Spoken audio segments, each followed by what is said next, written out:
عدالت خاتون کی رضا کے بغیر طلاق کا دعویٰ خلا میں تبدیل نہیں کر سکتی۔ جسٹس مسرت ہلالی کا 5 صفحات پر مشتمل فیصلہ تحریر۔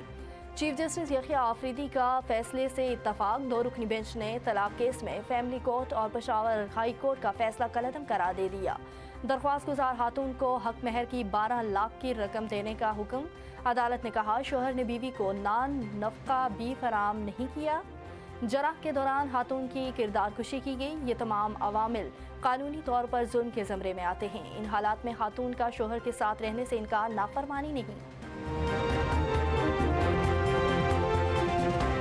نائب وزیر اعظم اسحاق ڈار اور بنگلہ دیش کے وزیر خارجہ میں ٹیلی فونک رابطہ۔ افریقین کا مشترکہ مفاد اور علاقائی امن و خوشحالی کے لیے مل کر کام کرنے پر اتفاق۔ 2 طرفہ تعاون بڑھانے کے عزم کا اعادہ بھی کیا گیا۔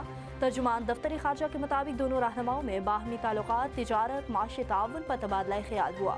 علاقائی اور بین الاقوامی صورتحال بھی زیر بحث آئی۔ میانمار کے وزیر خارجہ تھان سو 4 روزہ سرکاری دورے پر پاکستان پہنچ گئے۔ ڈی جی ایسٹ ایشیا دفتر خارجہ اور میانمار سفارت خانے کے حکام نے استقبال کیا۔ تھان سو کے دورے کا مقصد پاکستان اور میانمار کے تعلقات کو مزید مضبوط بنانا ہے۔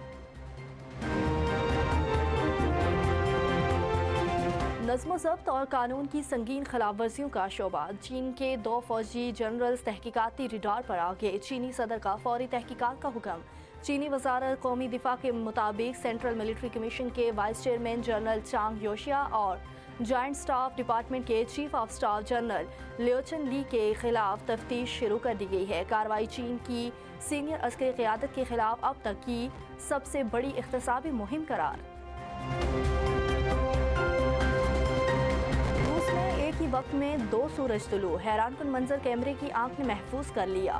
جزیرہ سہالین کی فضا میں برف کے کرسٹلز جمنے سے ایک ہی سورج 2 جگہوں سے طلوع ہوتا نظر آیا۔